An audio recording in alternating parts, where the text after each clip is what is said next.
전능하사 천지를 만드신 하나님 아버지를 내가 믿사오며 그 외아들 우리 주 예수 그리스도를 믿사오니 이는 성령으로 잉태하사 동정녀 마리아에게 나시고 본디오 빌라도에게 고난을 받으사 십자가에 못 박혀 죽으시고 장사한 지 사흘 만에 죽은 자 가운데서 다시 살아나시며 하늘에 오르사 전능하신 하나님 우편에 앉아 계시다가 저리로서 산자와 죽은 자를 심판하러 오시리라.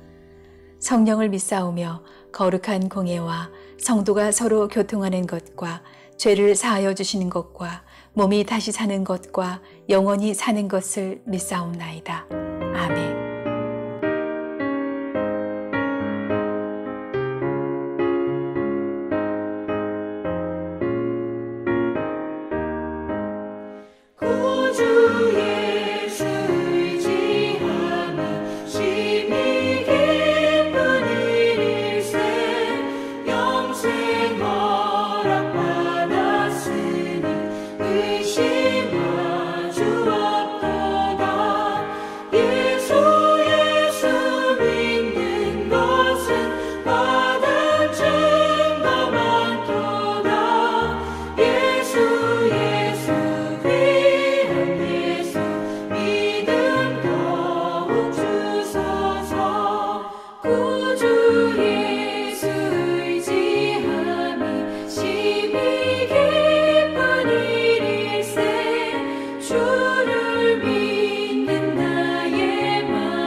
하나님이 말씀하시기를 우리가 우리의 형상을 따라서 우리의 모양대로 사람을 만들자. 그리고 그가 바다의 고기와 공중의 새와 땅 위에 사는 온갖 들짐승과 땅 위를 기어다니는 모든 길짐승을 다스리게 하자 하시고 하나님이 당신의 형상대로 사람을 창조하셨으니 곧 하나님의 형상대로 사람을 창조하셨다. 하나님이 그들을 남자와 여자로 창조하셨다. 하나님이 그들에게 복을 베푸셨다. 하나님이 그들에게 말씀하시기를 생육하고 번성하여 땅에 충만하여라. 땅을 정복하여라. 바다의 고기와 공중의 새와 땅 위에서 살아 움직이는 모든 생물을 다스려라 하셨다. 하나님이 말씀하시기를 내가 온 땅 위에 있는 씨 맺는 모든 채소와 씨 있는 열매를 맺는 모든 나무를 너희에게 준다. 이것들이 너희의 먹거리가 될 것이다. 또 땅의 모든 짐승과 공중의 모든 새와 땅 위에 사는 모든 것, 곧 생명을 지닌 모든 것에게도 모든 푸른 풀을 먹거리로 준다 하시니 그대로 되었다. 하나님이 손수 만드신 것을 보시니 보시기에 참 좋았다. 저녁이 되고 아침이 되니 엿새 날이 지났다.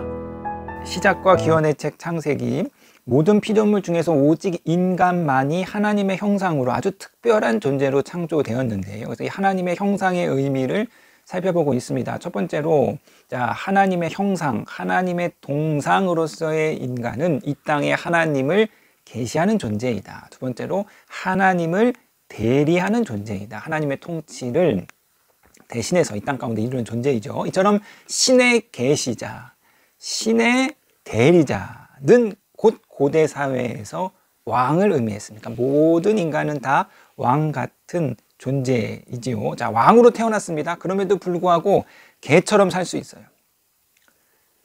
아주 천하게 태어났습니다.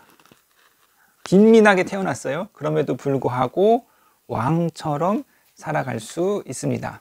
자, 오늘은 이 하나님의 형상의 의미 세 번째로서, 하나님의 형상으로서의 인간은 내일을 희망하고 미래를 전망하고 미래를 만들어가는 존재이다. 자, 오늘 목사님이 아주 멋지게 표현을 했는데요. 인간은 자기 포월을 통해서 내일을 창조하는 존재다. 이것이 하나님의 형상으로서의 인간이 가지고 있는 중요한 의미인데요. 자, 하나님이 세상을 만드신 것은 하나님의 자유로운 의사 결정이었습니까? 세상을 만드는 것이 하나님에게 부과된 강제 조항이 아니라 하나님의 자유로운 의지 결단입니다. 하나님은 자유롭게 의사를 결정하고 자유롭게 실행하고 진실로 자유하신 분이지요. 마찬가지죠. 그분의 형상으로 만들어진 저와 여러분 또한 자유라고 하는 본질적인 특성을 갖고 태어난 존재입니다. 인간이 진실로 하나님의 형상으로서 인간됨 될 수 있는 이유는 우리에게 천부적인 자유의 권리, 자유의 능력이 있기 때문입니다. 자, 이처럼 우리는 과거, 현재, 주어진 환경에 구속되어서 갇혀서 사는 존재가 아니라 여러 가지 제약 조건과 불합리한 현실이 있지만 그럼에도 불구하고 나는 이 현실에서 벗어나서 더 나은 미래를 창조할 거야. 더 나은 삶을 영위해 갈 거야. 라는 자유로운 의지의 결단을 통해서 더 나은 내일, 더 나은 미래를 만들어 갈 수 있는 존재입니다. 이것이 인간이 하나님의 형상됨에 가지고 있는 특성이지요. 자, 여러분, 인간은요, 하나님처럼 이 현실을 초월할 수 있는 존재는 아니에요. 현실을 뛰쳐나가서 현실 없이 살 수 있는 존재는 아닙니다. 신이 아니기 때문이죠. 인간은 현실 세계를 초월하지는 못해도 포월은 할 수 있다는 거예요. 포월이란 무엇이냐? 현실에 묶여 있지만 그러나 현실 안에서 담을 넘어갈 수 있는 능력을 가지고 있다는 것이지요. 자, 사람과 동물의 가장 큰 차이가 하나 있다면 그것은 동물에게는 내일이 없다는 것입니다. 주체적으로 내일을 설계할 능력이 없습니다. 내일에 대한, 미래에 대한 구상은 오직 인간만이 할 수 있습니다. 우리 장로님께서 이제 어렸을 적에 동네에 한 거지가 살았다고 합니다. 냇가에 이제 굴을 파놓고 거기서 살았는데 거지가 이제 죽었어요. 아무도 죽은 거지에게 손을 대지 않는데 우리 장로님 아버님께서 아무도 손대지 않는 그 굳은 일을 하시는 거죠. 그래서 거지가 살았던 그 냄새나는 굴에 들어가서 하여튼 사람이 죽었으면 정리를 해야 되잖아요. 들어가서 그 안을 이제 다 정리를 하셨는데 그런데 이 거지 굴 속에서 상당한 금액의 돈 이제 뭉치가 발견되었습니다. 돈 뭉치가 발견되고 나니까 그제서야 사람들이 와서 거들다라는 거예요. 괜히 나서봤자 이 거지 장례 치르고 뭐 이런 비용을 그냥 자기가 지불할까봐 사람들이 망설이고 있었는데 어쨌든 장례 치를 돈이 나오니까 사람들이 이제 그때부터 거들기 시작했다는 거예요. 그러면서 한마디씩 하더라는 거예요. 야, 이 돈 있으면 굶지 말고 먹지. 왜 이 돈 두고 죽었냐. 성도님 여러분, 그러니까 거지도 내일을 준비한다. 거지도 내가 죽으면 내 장례 치를 돈은 거지도 준비한다는 거예요. 이것이 미래를 준비하는 것, 내일을 준비하는 것. 이것이 인간이 가지고 있는 하나님의 형상됨입니다. 자, 히스기야 왕이 이제 죽을 병에 걸렸고 하나님께 간절히 기도해서 수명이 연장됐잖아요. 그 소식을 듣고 이제 바벨론 왕이 사신을 보냅니다. 이제 선물을 보내면서 축하의 사신을 보내죠. 그래서 히스기야가 이 사신들을 이제 맞이해서 뭐 왜 그랬는지 몰랐는데 기분이 좋았는지 어쨌는지 하여튼 사신들에게 예루살렘에 있는 모든 성전과 모든 금은보화를 이제 자랑을 하는 거예요. 다 한가득 자랑하고 사신들이 돌아갔습니다. 근데 그 모습이 하나님 보시기에 별로 합당하지 않은 모습이었어요. 그래서 이사야 선지자가 와서 사신들이 왔는데 뭘 보여줬습니까? 히스기야 왕이 다 보여줬습니다. 성전의 이 금은보화와 왕실의 금은보화를 다 보여줬습니다. 그에 대해서 이제 이사야가 이렇게 하나님의 말씀을 전하는데요. 열왕기하 20장 15절 보시겠습니다. 이사야가 또 물었다. 그들이 임금님의 궁궐에서 무엇을 보았습니까? 히스기야가 대답하였다. 그들은 나의 궁궐 안에 있는 모든 것을 보았고 나의 창고 안에 있는 것도 그들이 못 본 것은 하나도 없습니다. 이사야가 히스기야에게 말하였다. 주님의 말씀을 들으십시오. 그날이 다가오고 있다. 그날이 오면 내 왕궁 안에 있는 모든 것과 오늘날까지 내 조상이 저장해 놓은 모든 보물이 남김없이 바벨론으로 옮겨갈 것이다. 주님께서 또 말씀하십니다. 너에게서 태어날 아들 가운데서 더러는 포로로 끌려가서 바벨론 왕궁의 환관이 될 것이다. 그러니까 이제 앞으로 그날이 되면 다 바벨론한테 빼앗길 것이고 너의 자식도 바벨론의 내시가 될 거다. 이 이사야의 말에, 이 이사야가 전한 하나님의 말씀에 히스기야의 반응이 굉장히 의외인데요. 자, 19절 말씀 보시겠습니다. 히스기야가 이사야에게 말하였다. 예언자께서 전해준 하나님의 말씀은 지당한 말씀입니다. 히스기야는 자기가 살아있는 동안만이라도 평화와 안정이 계속된다면 그것만으로도 다행이라고 생각하였다. 내가 살 내 세대 동안 평화가 있고 안정이 있으면 no problem, 아무 문제가 없다는 거예요. 지가 죽게 생겼을 때는 막 벽을 낯을 들고 하나님 살려달라고 애걸복걸하던 왕이 온 나라와 자기 자식들이 다 바벨론 손에 빼앗겼다 할지라도 나만 내 때에만 태평하면 문제가 없다.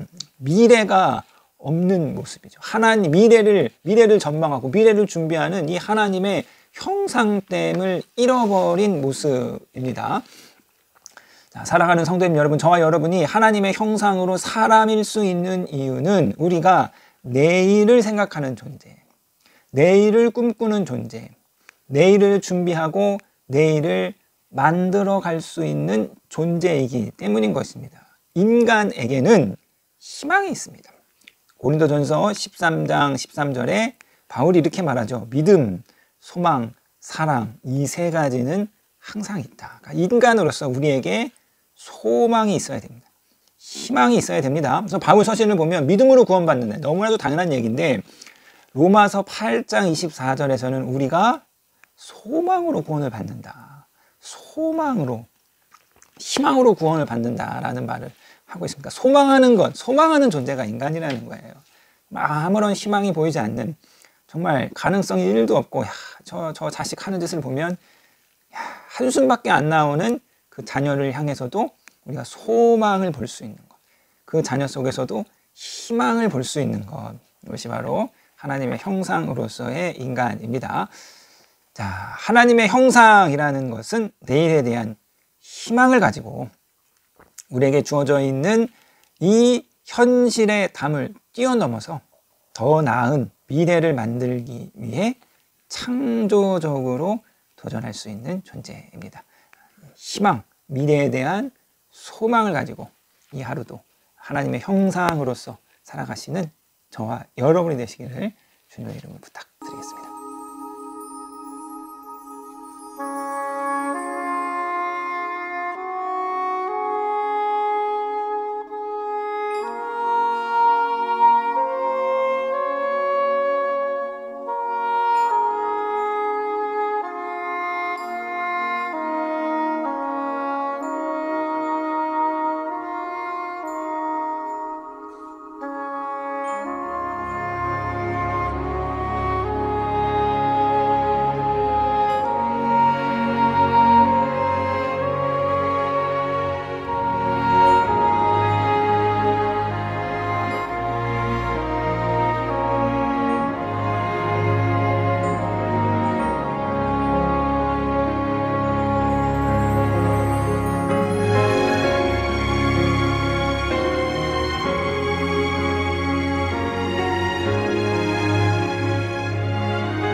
하늘에 계신 우리 아버지여, 이름이 거룩히 여김을 받으시오며 나라에 임하옵시며 뜻이 하늘에서 이룬 것 같이 땅에서도 이루어지이다.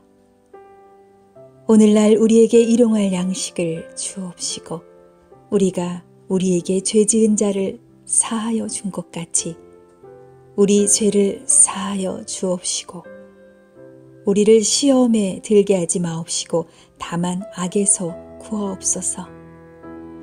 대개 나라와 권세와 영광이 아버지께 영원히 있사옵나이다. 아멘.